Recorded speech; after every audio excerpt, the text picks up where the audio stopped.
여러분 안녕하십니까, 신중년TV입니다.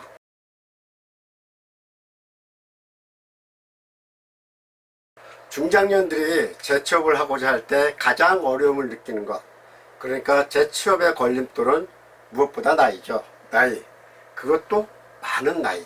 보통 40대에서 50대가 가장 나이 때문에 재취업의 어려움을 느끼죠. 뭐 60대야 이미 정년퇴직을 한 나이니까 이것저것 안 가리고 일만 할 수 있으면 하려는 나이이기도 합니다. 하지만 40, 50대는 그래도 아무데나 취업하기에는 아직은 젊고 자존심이 좀 남아있는 나이죠. 그리고 기존의 직업을 팽개치고 새로운 일, 그러니까 전혀 경험도 전문성도 없는 새로운 직업을 갖기에는 더 쉽지 않은 나이입니다. 그래서 이 나이대의 중장년들이 재취업을 하기 위해서 걸림돌이 되는 나이를 극복하고 재취업에 성공할 수 있는 열쇠는 바로 두 가지입니다. 그 첫째는 기존의 경력을 활용하는 방법과 인맥을 활용하는 방법, 바로 이 두 가지인데요. 경력을 활용하는 방법이 비교적 쉬운 방법이라고 합니다.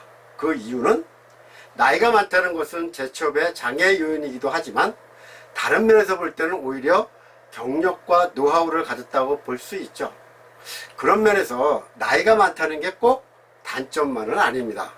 가급적이면 자기가 했던 일의 경험과 경력을 살려서 같은 일을 하는 직장으로 이직하는 게 그나마 제일 쉬운 방법입니다.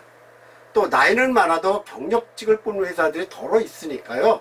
이 경력을 활용하는 방법은 다른 영상에서 자세히 알려드리기 때문에 여기서는 이 정도로만 하겠습니다. 그리고 두 번째 방법이죠. 인맥을 활용하는 방법인데요. 일단 인맥하면 부정적으로 생각하시는 분들, 그리고 나는 취업을 시켜줄 인맥이 없어 하면서 잘못된 생각을 하시는 분들이 있다면 재취업할 생각 아예 하지 마십시오. 인맥, 그러면 학연, 지연, 혈연 등 부정한 방법으로 취업 청탁을 하는 걸로 아시는 분들은 절대 취업이 안 돼요. 하긴 그렇게 생각하는 분들의 잘못만은 아니죠. 사회가 그동안 그렇게 인맥을 통해서 부정한 방법으로 청탁한 사례들이 있으니까 그렇게 생각할 수밖에 없었겠지요. 하지만 그런 인맥이 없어서 나는 취업이 안 돼 하시는 분들은 이 영상을 끝까지 보시기 바랍니다. 그런 인맥 없어도 취업할 수 있는 방법을 알려드리겠습니다. 모르면 배우면 되니까 너무 걱정하지 마십시오. 여러분 혹시 취업에도 기술이 있다는 말을 들어보셨나요? 취업이 쉽지 않고 어렵다면 어떻게 취업할 것인가 공부하고 배워야죠. 여기서 얘기하는 인맥은 경력도 자격도 없는 사람을 부정한 방법으로 청탁해서 취업을 하라는 그런 인맥이 아닙니다. 우리나라 중장년들이 취업하는 데 있어서 가장 애로사항으로 느끼는 게 있는데 그게 바로 부족한 정보라고 합니다. 그래서 여기서 이야기하는 인맥 활용이란 바로 필요한 정보를 줄 수 있는 사람들을 이야기하는 겁니다. 몇 년 전에 인크루트에서 조사한 내용인데요. 그림을 보시면 알겠지만 가장 필요로 하는 게 일자리 관련 정보라고 나와 있습니다. 유망 업종에 대한 정보, 더 많은 박람회 등 정보가 있었으면 한다는 게 모두 66.5%나 됩니다. 그만큼 일자리 정보에 목말라 있다는 거죠. 그런데 중장년 일자리는 미안하지만 공개적으로 잘 나오지 않습니다. 왜냐고요? 대졸 신입사원 뽑듯이 정기적으로 몇천 명, 몇백 명씩 공개 채용하는 형식이 아닙니다. 중장년들은 거의가 나이가 있는 경력직을 뽑다 보니 많아야 몇십 명, 아니면 몇 명, 심지어는 한두 명 정도씩만 뽑아요. 그런데 이 적은 인원을 채용하는데 신문이나 방송에 대문짝만하게 광고하겠습니까? 그러기에는 비용도 많이 들고 시간도 많이 걸리고 또 그럴 필요성을 못 느끼는 거죠. 여러분이 채용하는 회사의 인사 담당자나 중소기업의 사장이라면 그렇게 하겠습니까? 내년 정기적으로 뽑는 신입사원 공채가 아닌데 그동안 일 잘하던 경력직 직원이 어느 날 그만두게 되어서 그에 적합한 사람을 바로 뽑아야 하는데 광고 내고 이력서 받고 면접 보고 언제 뽑습니까? 그렇게 한가한 회사들은 많지 않습니다. 여러분들은 채용하고자 하는 회사들이 어떻게 직원들을 채용하는지 그 절차를 알고 있나요? 경력직 직원을 채용하는 회사들은 일단 경력직 직원이 그만두거나 아니면 한두 명 더 필요하게 되면 일단 회사 내에서 찾아봅니다. 왜냐하면 경력직이면 아무래도 직급도 있을 거니까요. 그 아래 직원을 승진을 시켜서 그 자리를 메꾸죠. 그리고 그런 방법에 적합하지 않을 때는 추천을 받습니다. 누구에게? 바로 주변에 아는 사람에게요. 같은 업종이나 직종에 근무하는 사람이나 업체끼리는 그런 추천을 주고받습니다.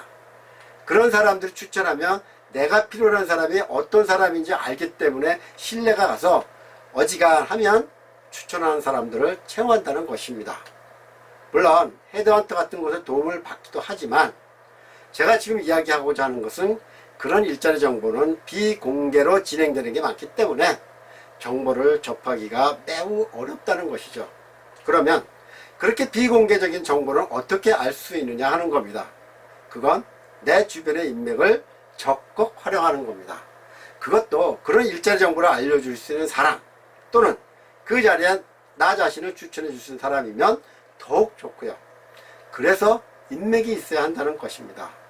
그런데 그런 인맥이 내 주변에 없다 하시는 분들은 한번 잘 생각해 보세요. 정말 없을까요? 아닙니다. 있습니다. 여러분들은 그동안 살면서 직장을 다니면서 허투루 다닌 게 아닙니다. 무수히 많은 사람들과 접촉을 하면서 살아왔잖아요. 또 일해왔잖아요. 특히 직장에서 업무로 만나는 사람들 많이 있었지 않습니까? 그런 사람들이 나에게 내가 원하는 일자리 정보를 주고 또 나를 추천해 줄 수 있는 사람들입니다. 한번 쭉 생각해 보세요. 아니 지금이라도 종이를 가져다 놓고 쭉 한번 써보세요. 우선 내가 아는 인맥, 그냥 아는 사람이라고 치죠. 일단 직업적인 관계 또는 직장에서 만난 사람들 이름을 한번 쭉 써보세요. 그리고 그 사람이 다니는 회사 이름, 직급, 그리고 담당 업무, 연락처, 이 업무를 만난 사람들이 앞으로 여러분에게 재취업할 때 가장 중요한 인맥이 될 수 있습니다. 그 외에 친구라든지 동기라든지 친척, 가족, 지인, 동호연, 하다못해 교회, 성당, 절 같은 데 다니면서 알게 된 신자 등 아는 사람의 리스트는 꼭 빠짐없이 한번 다 써보세요. 특히 연락처는 필수적으로 쓰셔야 됩니다. 그 다음에 그분들을 만나거나 전화하는 거예요. 내가 지금 일자리 정보를 필요로 하고 있는데 그런 일자리 정보를 알고 있거나 알게 되면 꼭 연락 한번 주세요 라고 전화하세요. 한번 하고 기다리는데 안 온다 그럼 또 한번 하세요. 절대 창피하게 생각하면 안 됩니다. 구직활동은 창피한 것이 아니라 여러분의 일이에요. 여러분이 취업할 때까지 여러분의 직업이라고 생각하셔야 합니다. 제가 예전에 젊은 청년들에게 취업 관련 교육을 할 때 강조했던 것이 있었는데요. 하루 일과를 물어봤습니다. 취업도 못했으니 직장을 다니지도 않다 보니까 그럭저럭 할 일 없이 그냥 시간을 때우는 경우가 많다고 하더라고요. 그래서는 안 된다. 당신들의 대학 동기, 군대 동기들은 지금 취업을 해서 아침 일찍 직장 가느라고 새벽같이 일어나고 당신이 늦잠 자는 그 시간에도 직장에서 열심히 일하고 있는데 당신들은 뭐 하는 거냐? 나는 구직 활동하는 것이 직업이다 이렇게 생각하고 그네들과 마찬가지로 아침 9시부터 일자리 정보를 검색하고 전화하고 하루 종일 그렇게 구직 활동을 해야 한다. 취업 정보를 찾고 전화하고 하는 게 바로 지금 나의 일이다 이렇게 생각해야 된다. 또 그렇게 해도 취업이 빨리 될까 말까 한데 그나마도 안 한다? 그런 취업이 안 되는 거야. 좀 야단치듯 훈계를 했었죠. 어쨌든 여러분이 재취업이 가장 큰 당면 과제이고 목표라면 목마른 자가 우물을 판다는 말이 있듯이 여러분이 직접 발로 뛰어야 합니다. 그래야 주변 분들이 여러분이 노력하는 걸 보고 더 도와주려고 할 거죠. 그리고 내 주변에는 별로 정보를 줄 만한 사람이 없다라고 생각하시는 분들은 이번 기회에 인맥을 제대로 쌓지 못한 잘못에 대해서 반성 좀 하세요. 그리고 새로운 인맥을 만드는 데 집중하세요. 예를 들어서 내가 자격증을 취득하기 위해서 다녔던 학원이나 같이 공부했던 수강생들은 같은 정보를 공유할 수 있는 좋은 인맥이 됩니다. 그리고 관련 카페 같은 데 가입을 해서 활동을 열심히 하세요. 거기서 얻는 정보도 매우 중요합니다. 그러면서 사람을 만나러 다닐 때는 꼭 명함을 가지고 다니세요. 그분들이 나를 만나서 일자리 정보를 알게 되면 나에게 꼭 알려달라는 내 부탁을 그때 들을 때 당신은 알겠다라고 대답을 하지만 만약에 나중에 그 기억을 잊어버릴 수 있거든요. 그렇지 않아도 예전에 어떤 사람이 그런 정보가 있으면 알려달라고 했는데 누구더라? 아니면 연락처가 어디 있더라? 하면 곤란한 거죠. 그래서 내 이름과 전화번호를 적은 명함을 꼭 주어야 한다는 것입니다. 명함은 직장 있는 사람이 가지고 다니는 거 아니에요? 라고 얘기할 수 있는데요. 꼭 그렇지만은 않습니다. 여러분 모두 직장을 그만두면 모두 명함을 버리죠.